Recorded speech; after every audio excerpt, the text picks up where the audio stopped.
నమస్తే, welcome to yo-yo TV. ప్రస్తుతం మనం బస్ భవన్ దగ్గర వెళ్తున్నాం.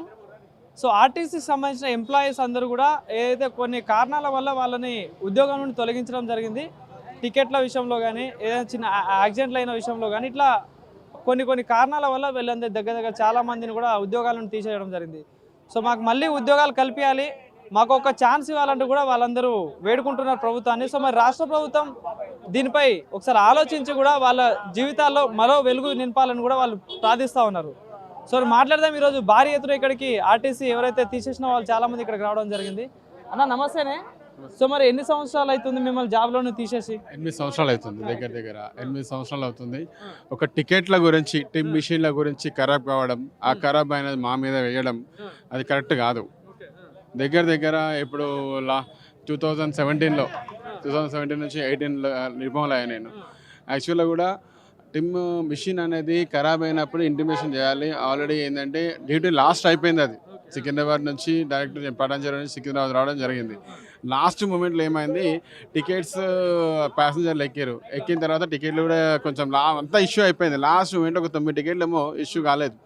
సో లాస్ట్కి వచ్చేవరకు ఏంటంటే అది సర్చింగ్ కొడుతూనే ఉన్నాను. వచ్చేవరకు ఏమైంది, టికెట్స్ టిమ్ మిషన్ చెకింగ్ అయింది. అయితే టిమ్ మిషన్ పనిచేసిన టికెట్లు ఆల్రెడీ ఇచ్చేసాను నేను ఆటోమేటిక్గా.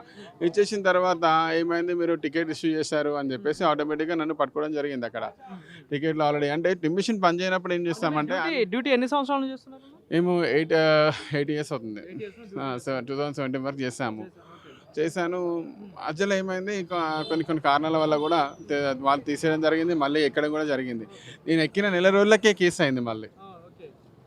అంటే నార్మల్ ఇట్లాంటి సమస్యలతో ఎంతమంది ఉన్నారు మీరు? ఇలాంటి సమస్యల్లో చాలా మంది, 400 మంది దాకా, దగ్గర ఒక 1000 మంది దాకా ఈరోజు 1000 మంది పైనే ఉంది. ఒక 1500 మంది ఉన్నారు. నాది తెలంగాణ హైదరాబాద్, నాది హైదరాబాద్, లోకల్ హైదరాబాద్ నాది. 8 సంవత్సరాల నుంచి సఫర్ అవ్వడం అంటే నార్మల్ సమస్య కాదు ఇక్కడ. ఇది ఒక్కొక్కరు దగ్గర ఒక 100,000 మంది కూడా చనిపోవడం జరిగింది. ఒక కుటుంబాలు ఆధారపడి వాస్తవానికి వెళ్ళలేక, ఉద్యోగాలు చేయలేక, ఈరోజు పిల్లలుండి ఆ పిల్లలు ఆధారపడి లోన్లని, ఈఎంఐలు అని చెప్పేసి అప్పులని, ఈరోజు ఈ డ్యూటీ మీద ఆధారపడి కూడా వెళ్ళలేక చనిపోవడం జరిగింది. కేసులు అయిపోయి వాళ్ళు ఇప్పుడు 3 అప్పీళ్ళల్లో ఇవ్వకపోవడం, ఇంకోటి కోర్టులలో కూడా వేసినా రాకపోవడం, నిరుత్సాహపడిపోవడం చాలామందికి ఈరోజు ఇదే విధంగా జరిగింది. అందుకే ఒకటి ఏంటంటే, ప్రభుత్వాన్ని వెళ్ళి ఆశించుదాము, ప్రభుత్వాన్ని ఒక వేడుకుందామని చెప్పేసి ప్రభుత్వం ద్వారా ఎండి సజ్జనార్ సార్కి ఇట్లా సార్ లేఖిద్దామని. గతంలో సోమాజిగూడ ప్రెస్ క్లబ్లో ప్రెస్ మీట్ కూడా పెట్టారు. అదేవిధంగా అప్పుడు పొన్నం ప్రభాకర్ గారిని కూడా కలుసా అని చెప్పి. సో మరి కలిసాము. సార్ కూడా మీకు న్యాయం చేస్తాము అని చెప్పేసి తగిన విధంగా చెప్పిండు, మాట ఇచ్చిండు. అదేవిధంగా కూడా జీవో కూడా వచ్చింది. ఆ జీవో ప్రకారం మాకు ఇప్పుడు ఇవ్వని అడగడం వల్ల వచ్చి ఇస్తే సార్ గారికి మమ్మల్ని ఆపారు. ఇప్పుడు పోనివ్వట్లేదు, ఎవరిని కూడా సరిగా పోనివ్వట్లేదు. ఈరోజు మీ ద్వారా ఇప్పుడు మామూలుగా ఈరోజు వచ్చాం మేము, అంతకుముందు కూడా రానివ్వలేదు. మాది ఇక్కడే హైదరాబాదే. నేను ఇక్కడ సమస్యతోనే జాబ్ నుండి నాది కండక్టర్. నేను 298 అపాయింట్మెంట్ అయినా. నాకు 2017 రిమూవ్ చేసిండ్రు, జాబ్ లేదు. అప్పటి నుంచి మనం ఖాళీగా ఉన్నాము. ఇక పిల్లల చదువులు ఆగిపోయినాయి. ఇక నాకు ఆర్థిక పరిస్థితి కూడా చాలా ఘోరంగా ఉన్నది. ముఖ్యంగా మన ఆర్టీసీ ఎండి సజ్జనార్ గారికి శరణార్థులు.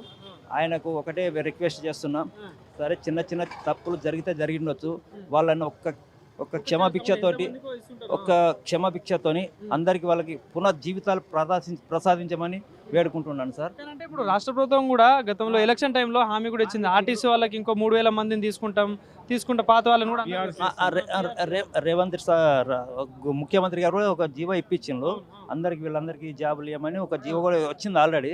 ఆ జీవోని ఇప్పియమని మేము ఇప్పుడు అడగడానికి వచ్చినాం, అది ఇంప్లిమెంట్ చేయమని అడగడానికి వచ్చినాం. పొన్నం ప్రభాకర్ గారిని కూడా కలిసినాము. ఆ సార్ కూడా సీఎంని, పొన్నం ప్రభాకర్ని, అందరు మినిస్టర్లు అందరినీ కలిసి అందరూ సానుకూలంగా స్పందించి వీళ్ళందరికీ న్యాయం చేద్దామని వాళ్ళు ఒక జీవో ఇచ్చిండ్రు.